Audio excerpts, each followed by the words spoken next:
viewers, and welcome to another chapter of reading. So let's get started, shall we? Chapter 14, Percy and Padfoot. Harry was the first to awake in his dormitory next morning.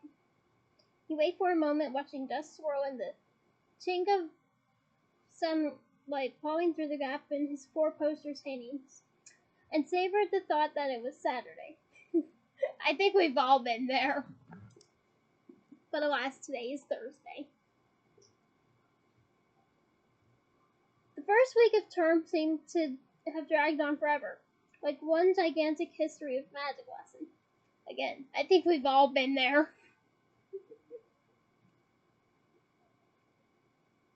Judging by the sleepy silence and the freshly minted look that beam of sunlight, it was just after daybreak. He pulled open the curtains around his bed, got up, and started to dress. The only sound apart from the distant twittering of birds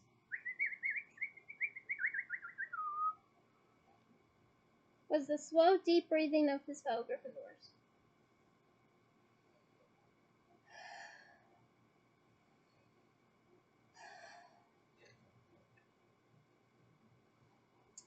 He opened his school bag carefully, pulled out parchment and quill, and headed out of the dormitory for the common room. Making straight for his favorite squashy old armchair beside the now extinct fire, Harry settled himself down comfortably and unrolled his parchment while looking around the room. The dearest of crumpled up bits of parchment, old gobstones, empty ingredient jars, and candy wrappers that usually covered the common room at the end of each day was gone, as were all of Hermione's elf hats. Wondering vaguely how many elves had now been set free, whether they wanted to be or not, Harry uncorked his ink bottle, dipped his quill into it, and then held it suspended an inch above the smooth, yellowish surface of his parchment, thinking hard. But after a minute or so, he found himself staring into the empty grate, at a complete loss for what to say. He could now appreciate how hard it had been for Ron and Hermione to write him letters over the summer. How was he supposed to tell Sirius that what happened over the past week and pose all the questions he was burning to ask without giving potential letter thieves a lot of information he did not want them to have? Ah yes, perspective is a wonderful thing.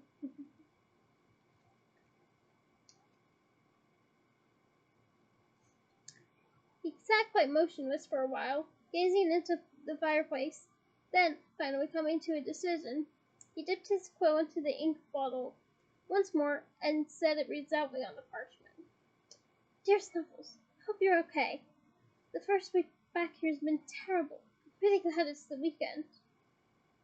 You've got a new defense against the Dark Arts teacher, Professor Umbridge. She's nearly as nice as your mum. I'm writing because the thing I wrote to you about last summer happened again last night when I was doing the detention with Umbridge.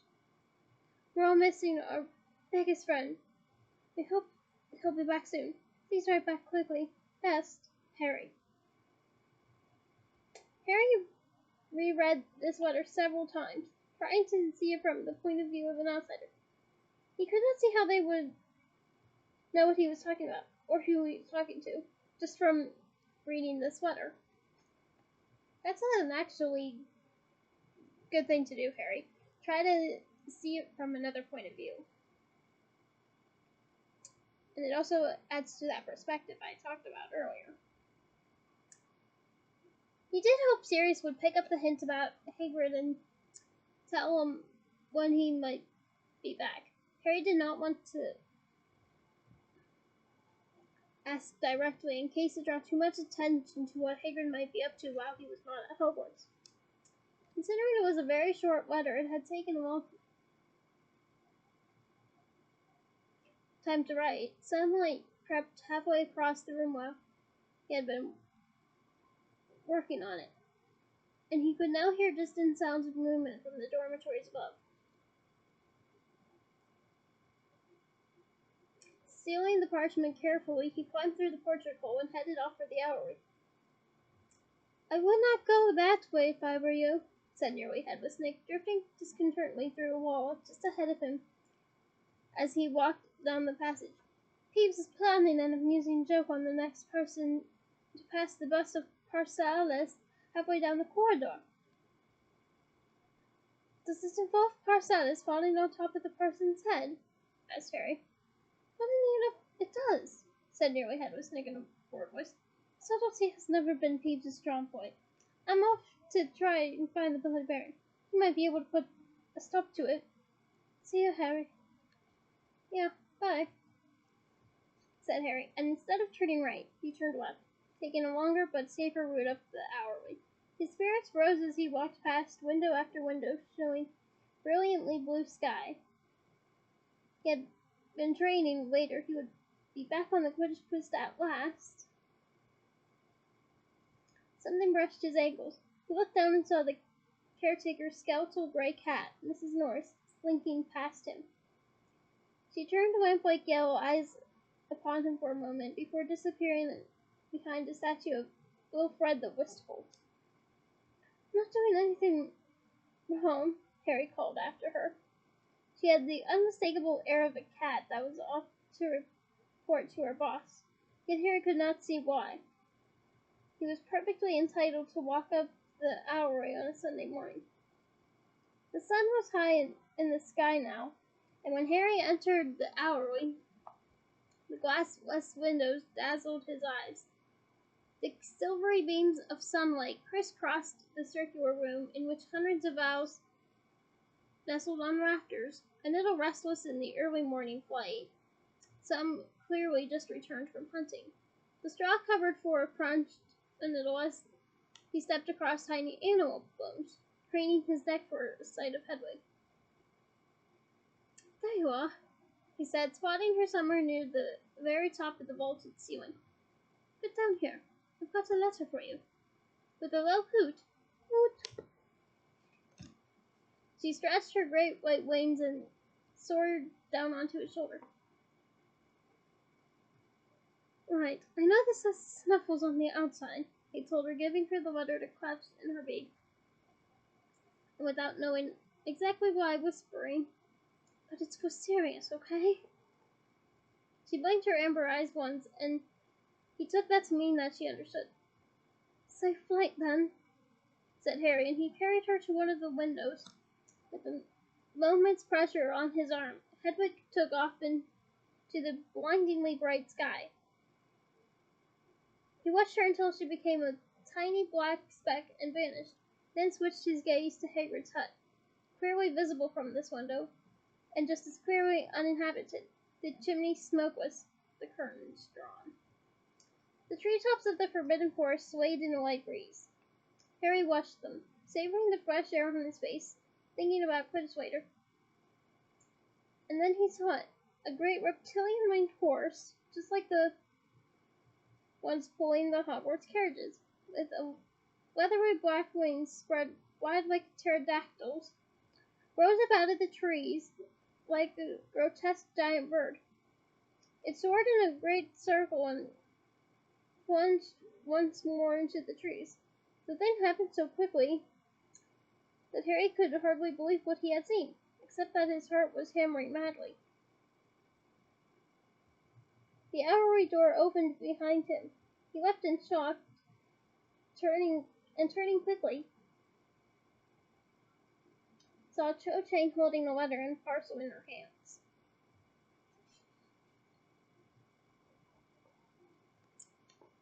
Hi, said Harry automatically. Oh, hi, she said breathlessly. I didn't think anyone would be up here this early. I only remembered 5 minutes ago. It's my mom's birthday. She held up the parcel. Right, said Harry. His brain seemed to have jammed. He wanted to say something funny and interesting, but the memory of that terrible winged horse was fresh in his mind. Nice day, he said, gesturing to the windows. His insides seemed to shrivel with embarrassment. The weather. He was talking about the weather. Yeah, said Cho, looking around for a suitable app. Good Quidditch conditions. Haven't been out all week, have you? No.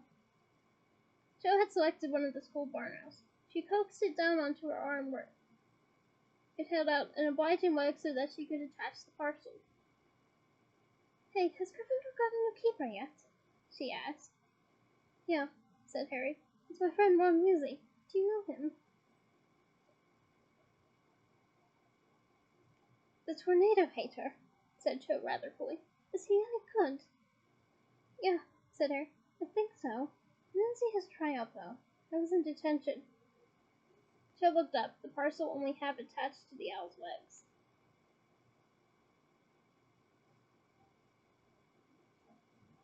That Umbridge woman's foul, she said in a low voice. Putting you in detention just because you told the truth about how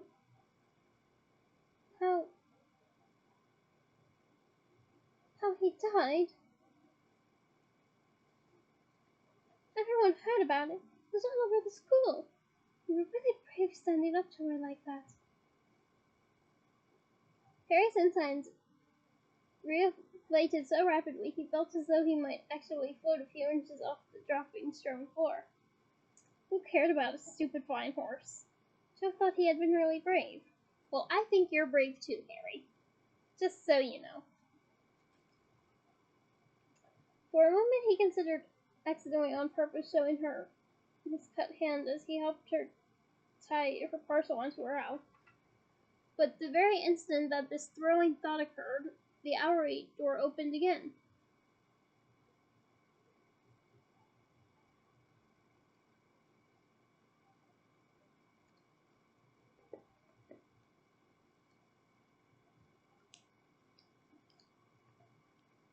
Filch the caretaker came wheezing into the room. There were purple patches on his sunken veined cheeks. His jowls were aquiver, and his thin gray hair disheveled. He had obviously run here. Mrs. Norris came trotting at his heels, gazing up at the owls overhead and mewing hungrily. There was a restless shifting of wings from above, and a large brown owl snapped his beak in a menacing fashion. "Aha!" said Filch, taking a flat-footed step toward Harry, his pouchy cheeks trembling with anger. "I've heard a tip-off that you are intending to place a massive order for Dunbomb." Harry folded his arms and stared at the caretaker. "Who told you I was ordering Dunbombs?" Jo was looking from Harry to Filch, also frowning. The barn owl on her arm got tired of standing on one leg. Gave it an admonitory hoot, but she ignored it. "I have my sources," said Filch in a self-satisfied hiss. "Now hand over whatever it is you're sending."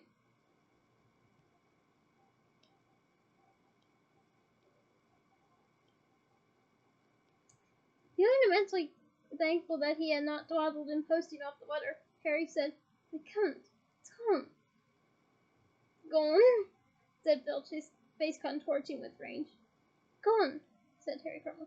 Filch opened his mouth furiously, not for a few seconds, then raked Harry's robe with his eyes.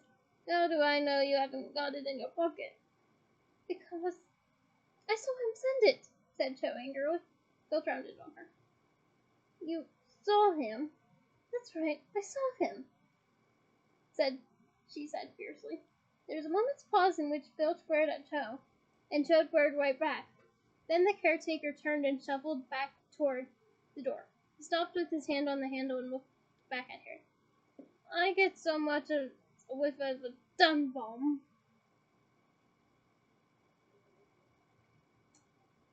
He stumped off down the stairs. Mrs. Norris cast a longing look at the owls and followed him. Harry and Jo looked at each other.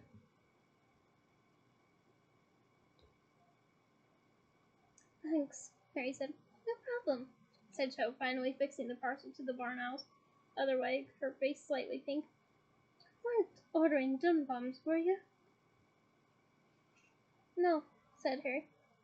"Wonder why he thought you were, then," she said as she carried the owl to the window. Harry shrugged. He was as mystified by that as she was, though oddly it was not bothering him very much at the moment. They left the owlery together. At the entrance of a corridor that led toward the west wing of the castle, Cho said, I'm going this way. Well, I'll see you around, Harry. Yeah, see you. She smiled at him and departed. He walked on, feeling quietly elated. He had managed to have an entire conversation with her, and not embarrassed himself once. You were really brave standing up to him like that. She had called him brave. She did not hate him for being alive. Of course she had preferred Cedric. He knew that. Though he'd only asked her to the ball before Cedric had. Things might have turned out differently. She had seemed sincerely sorry that she had to refuse when Harry asked her. Morning, Harry said brightly to Ron and Hermione, joining them at the Gryffindor table in the Great Hall.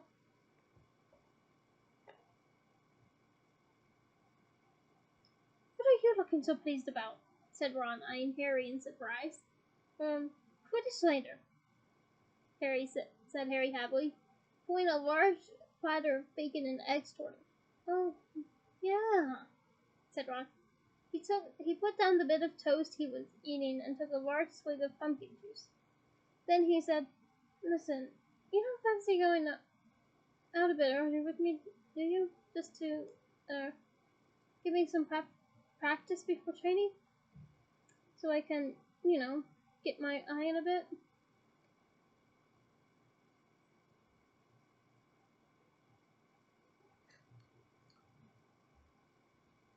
Yeah, okay, said Harry. Look, I don't think you should, said Hermione seriously. You're both really behind on homework as it... But she broke off. The morning post was arriving, and as usual, the Daily Prophet was soaring toward in the beak of a screech owl, which landed precariously close to the sugar bowl and held out a leg. Hermione pushed a nut into its leather pouch, took the newspaper, and scanned the front page critically as the owl took off again. Anything interesting? Said Ron. Harry smiled. He knew Ron was keen to get her off the subject of Voldemort. No, she sighed. Just some guff about the bass player and the weird sisters getting married.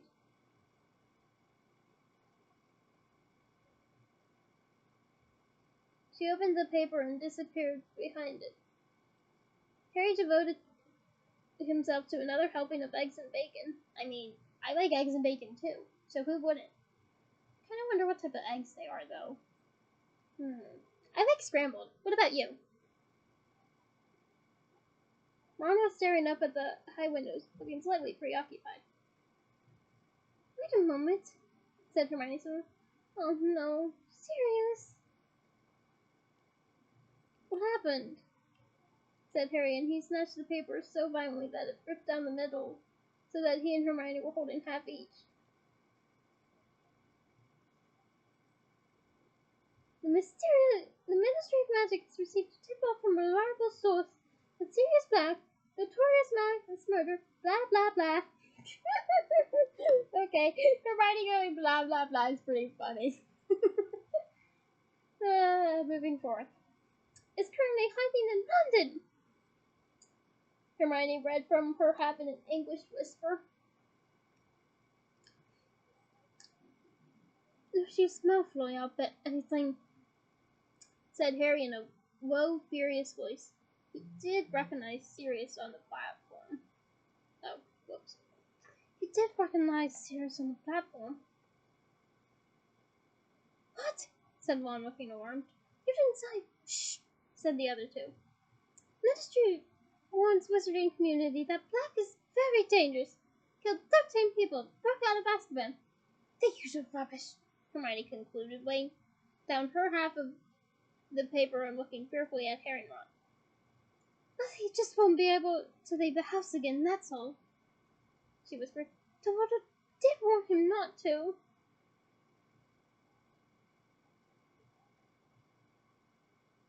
Hermione,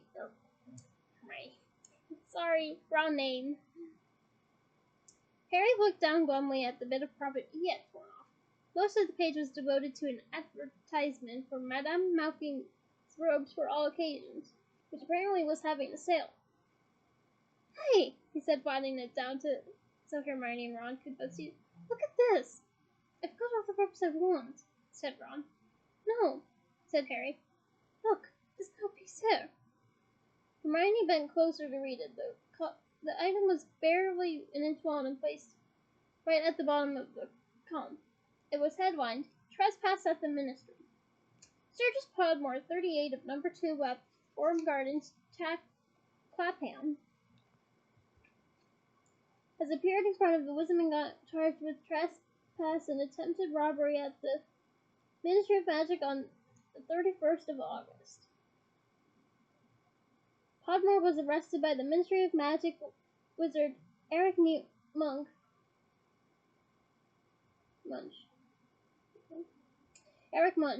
who found him attempting to force his way through a top security door at 1 o'clock in the morning.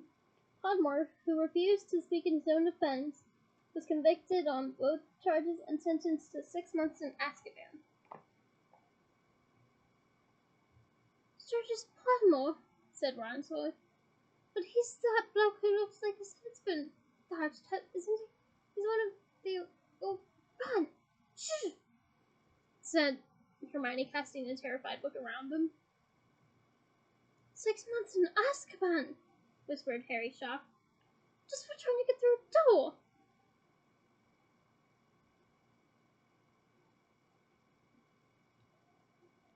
"Don't be silly, it wasn't just for trying to get through a door. What on earth was he doing at the Ministry of Magic at 1 o'clock in the morning?" breathed Hermione.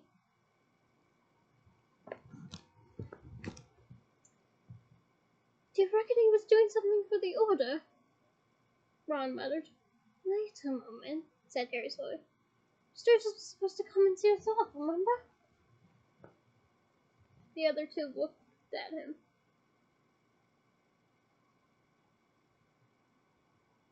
"Yeah, and he was supposed to be part of our guard going to King's Cross, remember?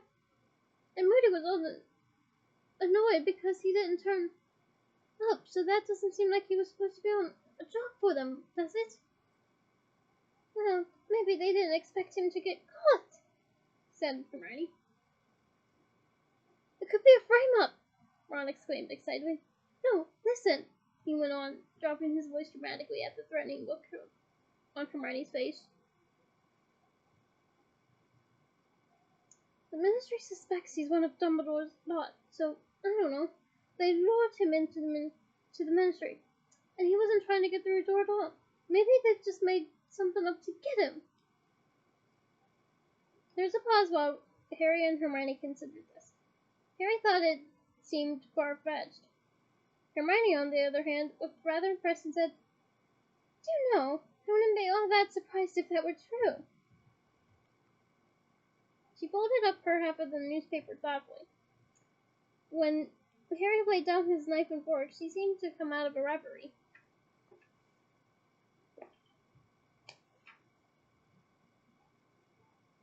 "Right.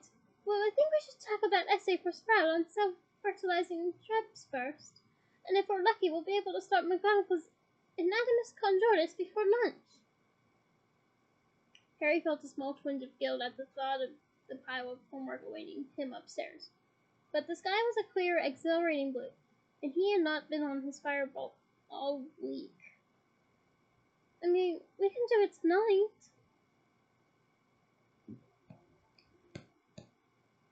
said Ron, and he and Harry walked down the sloping lodge toward the Quidditch pitch, their broomsticks over their shoulders. Hermione's dire warnings that they would fail all their owls still ringing in their ears. "And we've got tomorrow. She gets too worked up about work. That's her trouble." There was a pause, and he added in a slightly more anxious tone, "Do you think she meant it when she said we weren't copying from her?" "Yeah, I do," said Harry.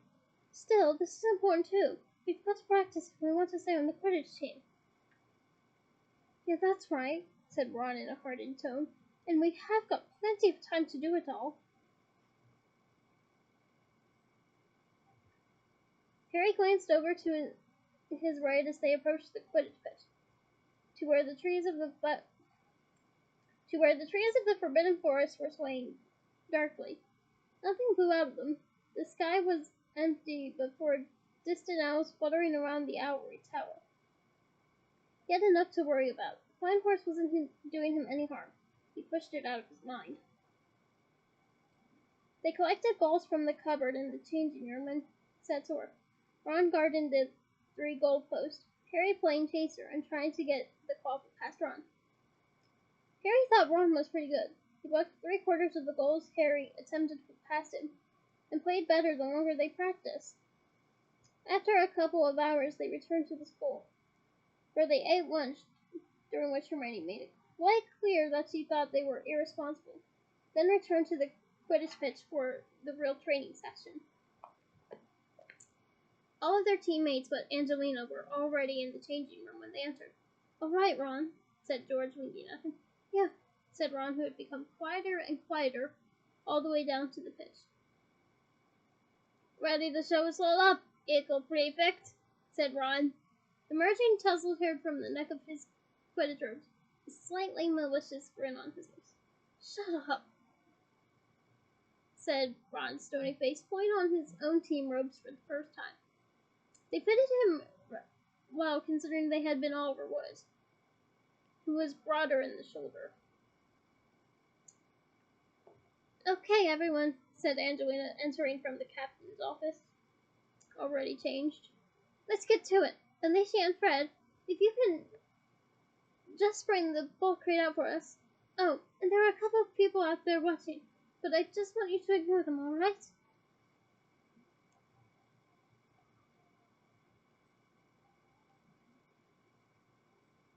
Something in her would-be casual voice made Harry think he might know who the uninvited spectators were.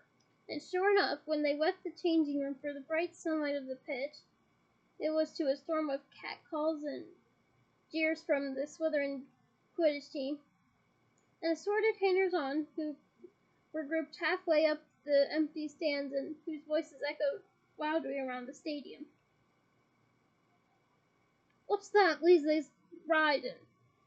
Malfoy called in his sneering drawl. "Why would anyone put a flying charm on a moldy old log like that?" Crabbe, Goyle, and Pansy Parkinson guffawed and shrieked with laughter. Ron mounted his broom and kicked off from the ground, and Harry followed him, watching his ears turn red from behind. "Ignore them," he said, accelerating to catch up with Ron. "We'll see who's laughing after we play them." "Exactly the attitude I want, Harry," said Angelina approvingly, soaring around them with the quaffle under her arm and swelling to hover on the spot in front of her airborne team. "Okay, everyone, we're going to start with some passes just to warm up. The whole team, please."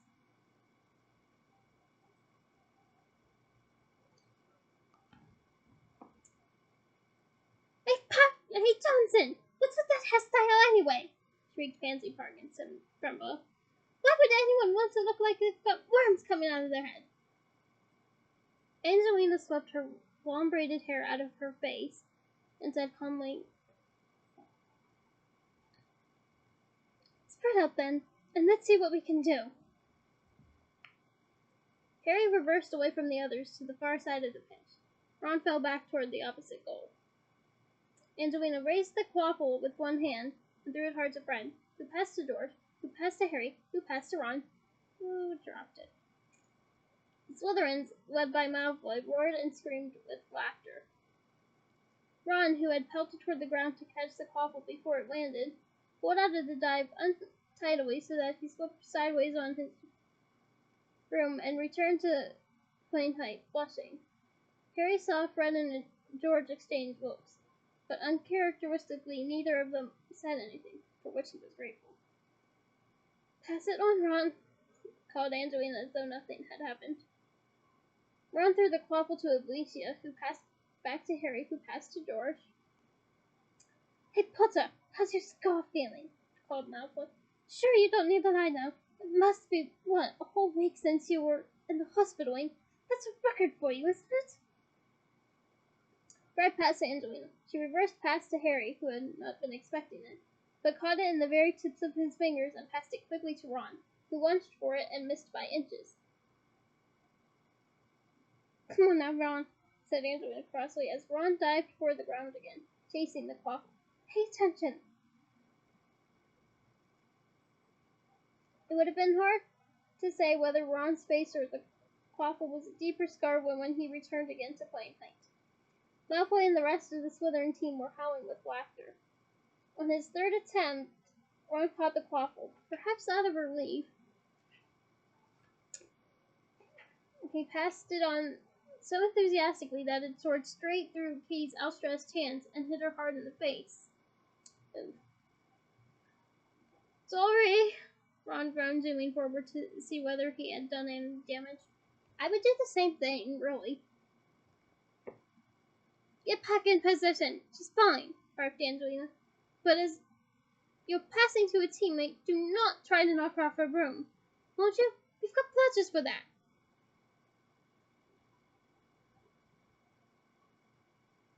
Katie's nose was bleeding. Down below, the Slytherins were stamping their feet in jeering. Fred and George converged on Katie. "Here, take this," Fred told her, handing her something small and purple from out of his pocket. "It'll clear up in no time." "All right," called Angelina. "Fred, George, go and get your bats and the bladder. Ron, get up to the goalpost. Harry, release the snitch when I say so. We're going to aim for Ron's goal, obviously." Harry zoomed off after the twins to fetch the snitch.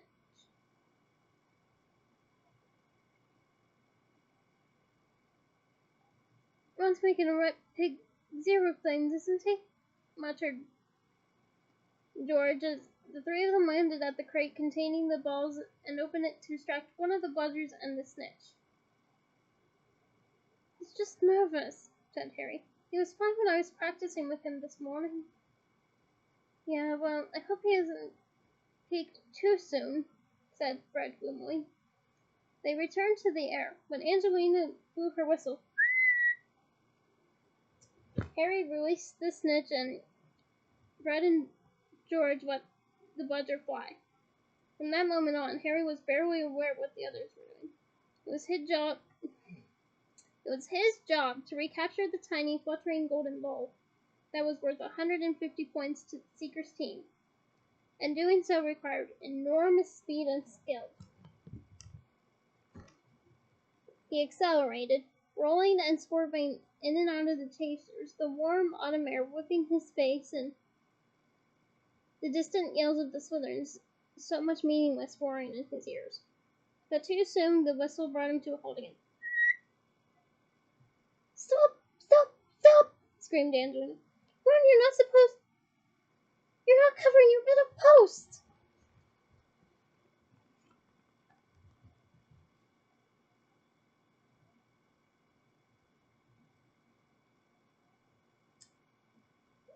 Harry looked around at Ron, who was hovering in front of the left-hand tube, leaving the other two completely unprotected. "Oh, sorry." "You keep shifting around while you're watching the chasers," said Angelina. "Either stay in center position until you have to move to defend a hoop, or else circle the hoops.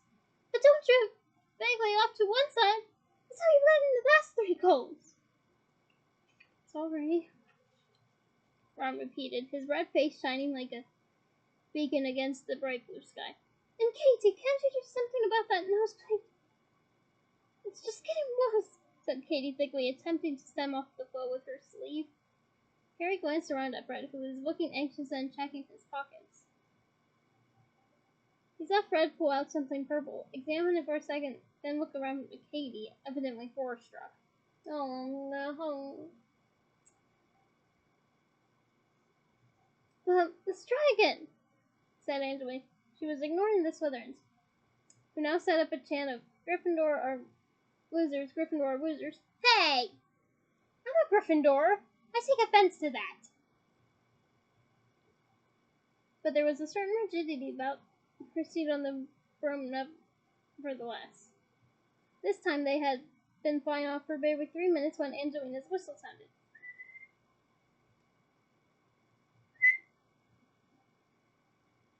Harry, who had decided to snitch circling the opposite goalpost, pulled up feeling distinctly aggrieved.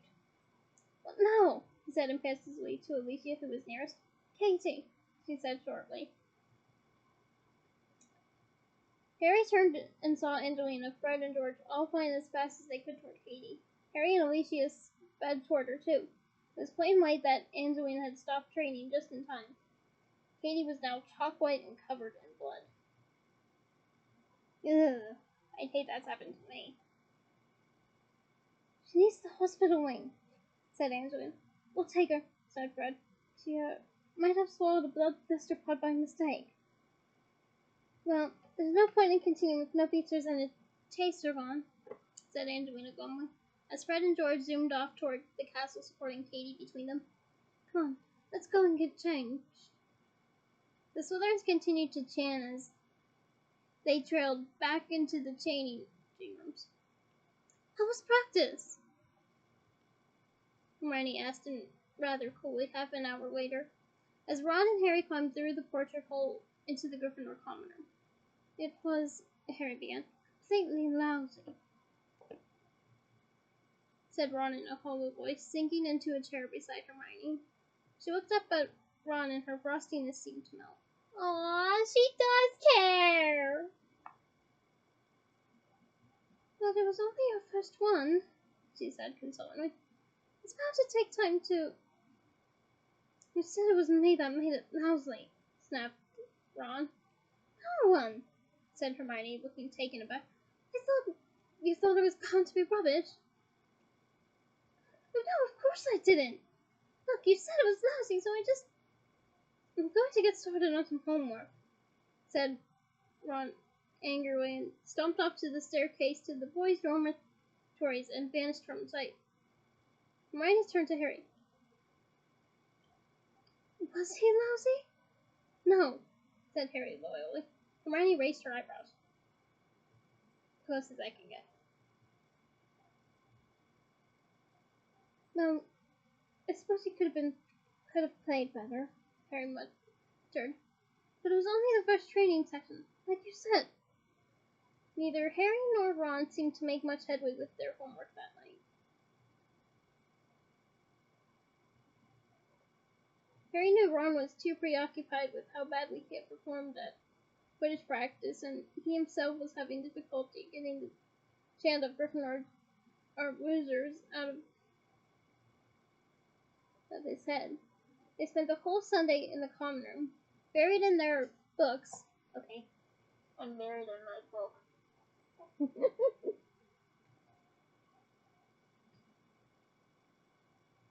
While the room around them filled up, then emptied.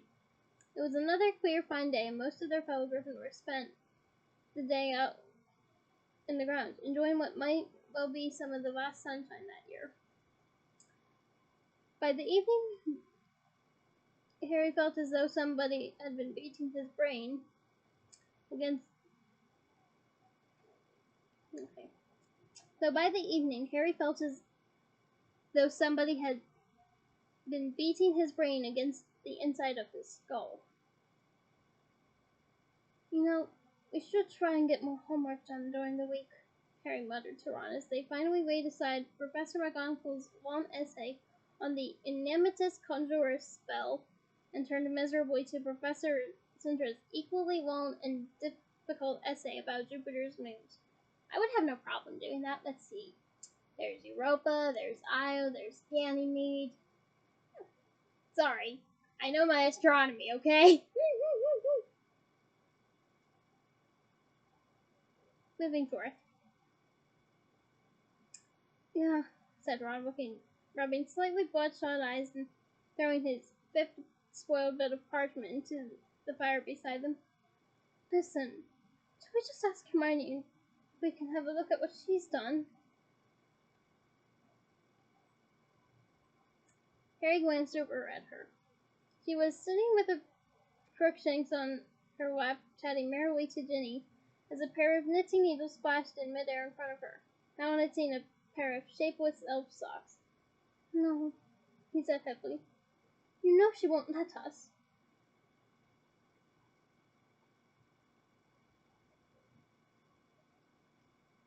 And so they worked on while the sky outside the windows became steadily darker. Slowly, the crowd in the common room began to thin again. At 11:30, Hermione wandered over to them, yawning. Okay, this is like the third time this has happened. It's weird. Moving forth. Nearly done? No, said Ron shortly. Jupiter's biggest mood is Ganymede, not Callisto. Hey, look, I foreshadowed by saying Ganymede, she said, pointing over Ron's shoulder at a line in his astronomy essay. And it's Io that's got the volcanoes. Hey, look, I foreshadowed Io too.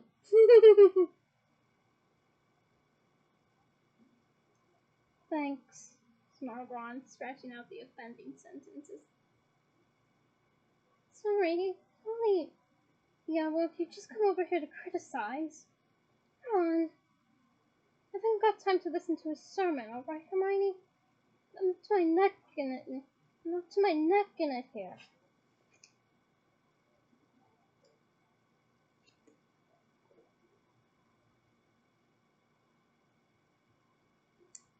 Oh, look! Hermione was pointing to the nearest window. Harry and Ron both looked over. A handsome screech owl was standing on the windowsill, gazing into the room at Ron. Isn't that Hermes? Said Hermione, sounding amazed. Blimey, it is, said Ron quietly, throwing down his quill and getting to his feet. What's Percy writing to me for?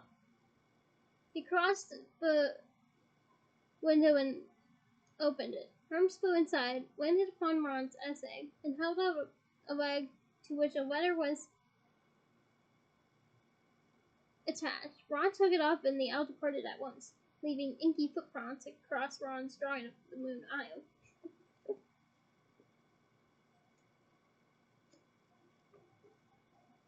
That's definitely Percy's handwriting, said Ron, sinking back into his chair and staring at the words on the outside of the scroll. To Ronald Weasley, Gryffindor House, Hogwarts. He looked up at the other two. What do you reckon? Open it, said Hermione eagerly. Harry nodded. Ron unrolled the scroll and began to read. The farther down the parchment his eyes traveled, the more pronounced became his scowl. When he had finished reading, he looked disgusted. He thrust the letter at Harry and Hermione, who seemed to lean toward each other to read together. Dear Ron, I've only just heard from no less a person than the Minister of Magic himself, who has it from your new teacher, Professor Umbridge, that you have become a Hogwarts prefect. I was most pleasantly surprised when I heard this news, and I must firstly offer my congratulations. I must admit that I have always been afraid that you would take what we might call the Fred and George route, rather than following in my footsteps. So you can imagine my feelings on hearing you have stopped flaunting authority and have decided to shoulder some real responsibility. But I want to give you more than congratulations, Ron. I want to give you some advice, which is why I'm sending this at night rather than by the usual morning post. Hopefully you will be able to read this away from prying eyes and avoid awkward questions. From something the minister let slip when telling me you are now prefect, I gather you are still seeing a lot of Harry Potter. I must tell you, Ron, that nothing could put you in danger of losing your badge more than the continued fraternization with that of the boy. Yes, I am sure you are surprised to hear it. No doubt, because you will say that Potter has always been Dumbledore's favorite, but I feel bound to tell you that Dumbledore may not be in charge at Hogwarts much longer, and the people who count have a very different and probably more accurate view of Potter's behavior. I shall say no more here, but if you look at the Daily Prophet tomorrow, you will get a good idea of the way the wind is blowing, and see if you can spot yours truly. Seriously, Ron, you do not want to be tarred with the same brush as father. It would be very damaging to your future prospects. And I am talking here about life after school, too. As you must be aware, given that our father escorted him to court, Potter had a disciplinary hearing this summer in front of the whole Wizengamot, and he did not come out of it looking too good. He got off on a mere technicality, if you ask me, and many of the people I've spoken to remain convinced of his guilt. It may be that you are afraid to sever ties with Potter. I know that he can be unbalanced and for all I know violent. But if you have any worries about this, or have spotted anything else in Potter's behavior that is troubling you, I urge you to speak to the Lord Umbridge, a pretty delightful woman, who I know will only be too happy to advise you. This leads me to my other bit of advice. As I have hinted above, Dumbledore's regime at Hogwarts may soon be over. Your loyalty, Ron, should not be to him, but to the school and to the ministry. I am very sorry to hear that so far Professor Umbridge is encountering very little cooperation from staff, as she tries to make those necessary changes within Hogwarts that the ministry so ardently desires. Although she should find this easier from next week, again, see the prophet tomorrow. I shall only say this. The student who shows himself willing to Professor Umbridge now may very be well placed for head boyship in a couple of years. I am sorry that I was unable to see more of you over the summer. It pains me to criticize our parents, but I am afraid I can no longer under their roof while they remain mixed up with the dangerous crowd around Dumbledore. If you are writing to Mother at any point, you might tell her that a certain Sturgis Padmore, who is a great friend of Dumbledore's, has recently been sent to Azkaban for trespass to the ministry. Perhaps that will open their eyes to the kind of petty criminals with whom they are currently rubbing shoulders. I count myself very lucky to have escaped the stigma of association with such people. The minister could not really be more gracious to me. And I do hope, Ron, that you will not allow family ties to bind you to the misguided nature of our parents' beliefs and actions either. I sincerely hope that in that time they will realize how mistaken they were, and I shall, of course, be ready to accept the full apology when that day comes. Please think over what I have said most carefully, particularly the bit about Harry Potter, and congratulations again on becoming prefect. Your brother, Percy. Ugh. I would do this. Okay. I love how long the letter is because it is so in character with Percy, and I would love. I feel like I would have those tendencies as well, but ugh. Why would you want to stop your brother being best friends with his best friend? That just that just doesn't make sense to me. I'm sorry, but they're just. Harry looked up at Ron. Well, he said, trying to sound as though he found the whole thing a joke. You want to, what is it? He checked Percy's letter.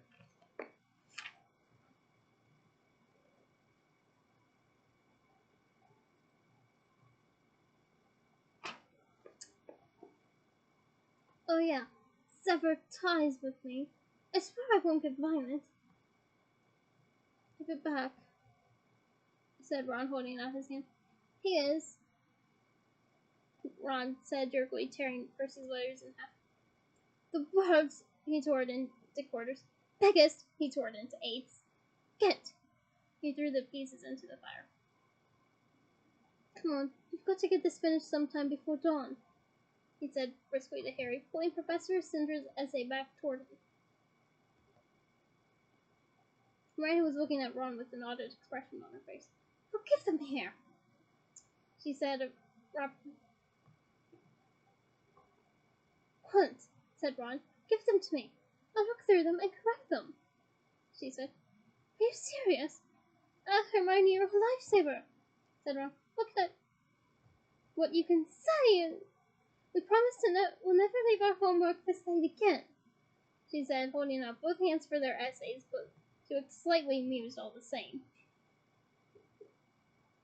Thanks a million, Hermione, said Harry weakly, passing over his essay and sinking back into his armchair, rubbing his eyes.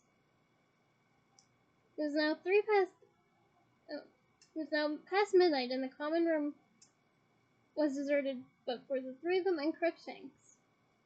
The only sound was that of Hermione's squirrel scratching out sentences here and there on their essays, and the ruffle of pages as she checked various facts in the reference books strewn across the table. Oh, now that's beautiful ambience. Just imagining it is beautiful. Sorry, I can be a bit of a daydreamer sometimes. Moving forth. Harry was exhausted. He also felt an odd, sick, empty feeling in his stomach that had nothing to do with the tiredness, and everything to do with the letter now curling blackly in the heart of the fire. He knew that half the people inside Hogwarts thought him strange, even mad. He knew the Daily Prophet had been making snide allusions to him for months, but there was something about seeing it written down like that in Percy's writing, about knowing that Percy was advising Ron to drop him and even tell tales on him to Umbridge, that made his situation real to him as nothing else had. He had known Percy for 4 years.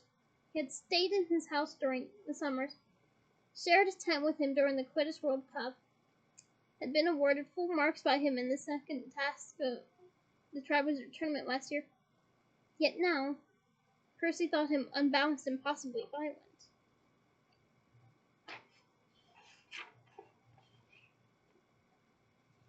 And with a surge of sympathy for his godfather, Harry thought Sirius was probably the only person he knew he could really understand how he felt at the moment, because Sirius was in the same situation.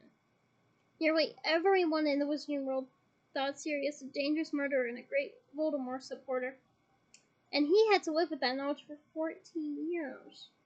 Oh, a hug for both Harry and Sirius. Harry blinked. He had just seen something in the fire that could not have been there. It flashed into sight and vanished immediately. No, it could not have been. He imagined it because he had been thinking about Sirius. Okay, write that down, Hermione said to Ron, pushing his essay and a sheet covered in her own writing back to Ron. Then copy out the conclusion that I've written out for you. Hermione, you are honestly the most wonderful person I've ever met, said Ron with, and if I'm ever rude to you again, oh no, you're back to normal, said Hermione. Harry, yours is okay except for the spit at the end. I think you must have misheard Professor Sindra. Your rope was covered in ice, not mice.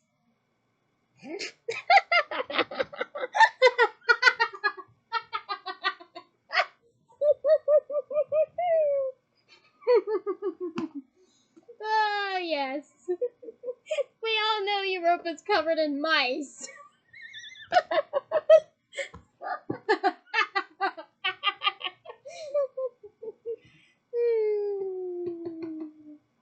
I needed that laugh. Thank you, Hermione and Harry. Moving forth. Harry had slid off his chair onto his knees and was now crouching on the singed and threadbare hearthrug, gazing into the flames. Harry, said Ron uncertainly, what have you done there? Except just seeing Sirius's head in the fire, said Harry. He spoke quite calmly. After all, he had seen Sirius's head in this very fire the previous year and talked to it too. Nevertheless, he could not be sure that he had really seen it this time. It had vanished so quickly.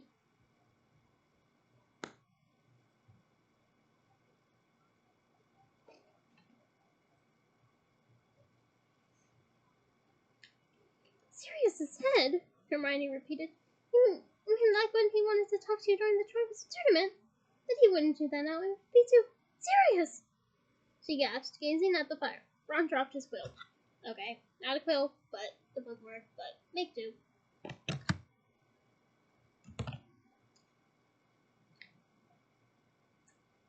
There, in the middle of the dancing flame, sat Sirius's head, long dark hair falling around his grinning face.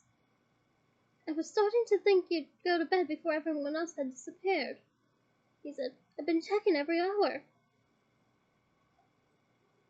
You've been popping into the fire every hour, Harry said, half laughing. Just for a few seconds to check if the coast was clear yet. But what have you been seeing?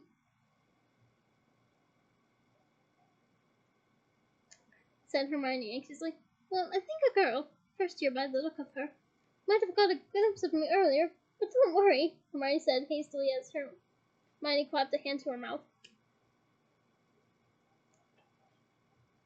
I was gone the moment she looked back at me, and I bet she thought I was an oddly shaped log or something. But Sirius, this is taking an awful risk, Hermione began. You sound like Molly, said Sirius. This was the only way I could come up with answering Harry's letter without resorting to a code. And codes are breakable. At the mention of Harry's letter, Hermione and Ron both turned to stare at him. You didn't say you'd written to Sirius, Hermione said accusingly. I forgot, said Harry, which was perfectly true. His meeting with Cho in the Hourly had driven everything before out of his mind. Don't look at me like that, Hermione. There's no way anyone could have gotten secret information out of it. Was that Sirius? No, it was very good, said Sirius, smiling. Anyway, we'd better be quick, just in case we're disturbed. Your scarf. But what about... Ron began. But Hermione said quickly, I'll tell you afterward. Come on, Sirius. Well, I know it can be really fun when it hurts. But we don't think it's anything to really worry about. It kept off aching all last year, did it? Yeah, and Dumbledore said it happened whenever Voldemort was feeling a powerful emotion, said Harry, ignoring, as usual, Ron and Hermione's winces. So maybe he was just, I don't know, really angry or something the night I had that detention. Well, now he's back, so it's bound to hurt more often, said Sirius. So you don't think it had anything to do with Umbridge touching me while I was in detention with her?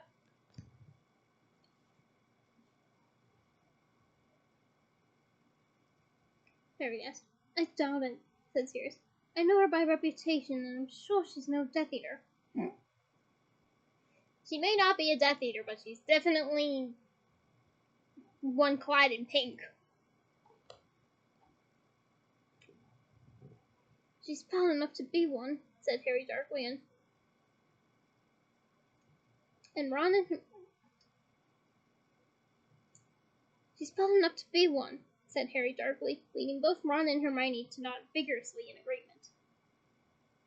Yes, but the world isn't split into good people and Death Eaters, said Sirius with a wry smile. I know she's a nasty piece of work, though. You should hear Remus talk about her. Does Lupin know her? asked Harry quickly, remembering Umbridge's comments about dangerous half-breeds during her first lesson. No, said Sirius, but she drafted a bit of anti-werewolf legislation 2 years ago that makes it almost impossible for him to get a job. Harry remembered how much shabbier Lupin looked in those days, and his dislike of Umbridge deepened further. What's she got against werewolves? Said Hermione angrily. Scared of them, I expect, said Sirius, smiling at her indignation. Apparently she loathes humans. Foreshadowing. She can't pay to have mer people rounded up and tagged last year too. Imagine wasting your time and energy persecuting mer people when there are little toe rags like creature on the loose. Ron laughed, but Hermione looked upset. Sirius, she said reproachfully. Honestly, if you made a bit of an effort with Creature, I'm sure he'd respond. Foreshadowing. After all, you are the only member of his family he's got left, and Professor Dumbledore said... So what are Umbridge's lessons like? Sirius interrupted. Is she training you all to kill half-breeds? No, said Harry, ignoring Hermione's confronted look at being cut off in her defensive creature. She's not letting us use magic at all. All we do is read the stupid textbook, said Ron. Well, that figures, said Sirius. Our information from inside the Ministry is that Fudge doesn't want you trained in combat. Trained in combat? Repeated Harry incredulously. What does he think we're doing here? Forming some sort of wizard army? Foreshadowing! I love this book! Sorry, I really love Harry Potter, and this book is one of my favorites, if I had to rank them in favoritism. Okay, moving forth out of that little excited outburst. That's exactly what he thinks you're doing, said Sirius. Or rather, that's exactly what he's afraid of Dumbledore's doing. Forming his own private army, with which he will be able to take on the Ministry of Magic. Again, foreshadowing! I love this book.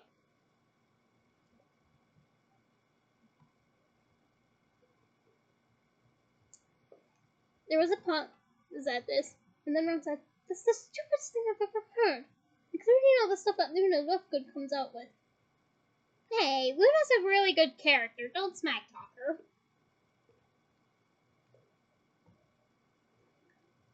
So we're being prevented from learning Defense Against the Dark Arts because Fudge is scared we'll use spells against the Ministry. Foreshadowing! Like,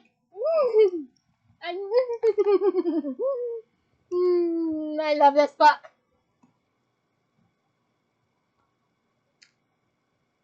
Said Hermione, looking furious. Yep, said Sirius. Fudge thinks Dumbledore will stop at nothing to seize power. He's getting more paranoid about Dumbledore by the day. It's a matter of time before he has Dumbledore arrested on some trumped-up charge.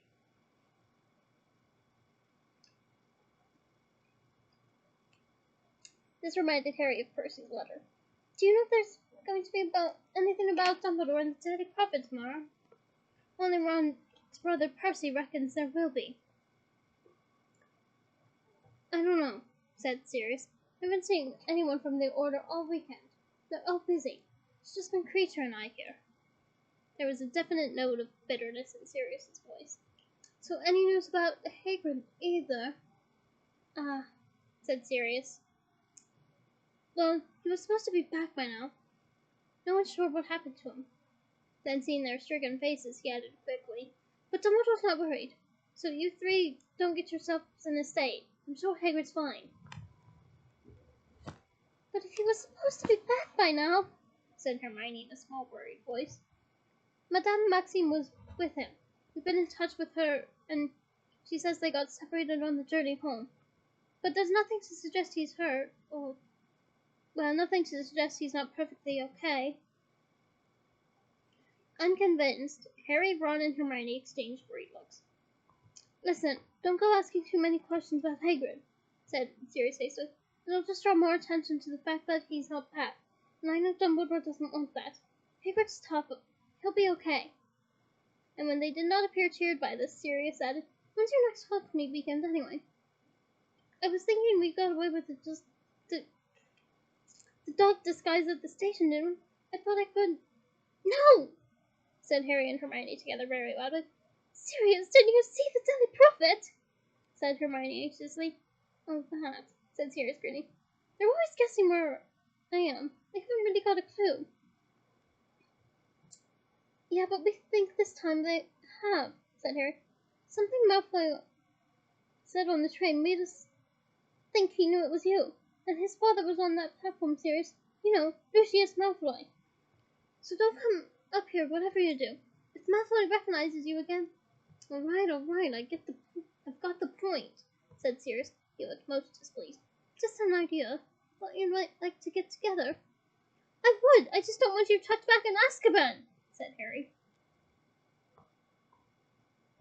There was a pause in which Sirius looked out with fire at Harry, a crease between his sunken eyes. You're less like your father than I thought, he said finally, a definite coolness in his voice. The risk would have made it fun for James.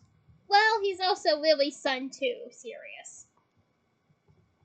And I'm sure Lily was very cautious. Look, Well, I'd better get going. I can hear a creature coming down the stairs, said Sirius. But Harry was sure he was lying.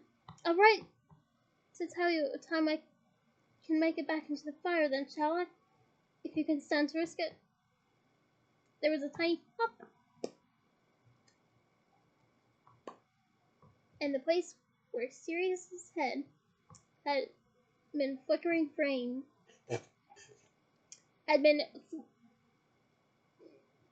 was flickering flame once more. And that is the end of this chapter. Join me next week for chapter 15, the Hogwarts High Inquisitor. Until then, bye!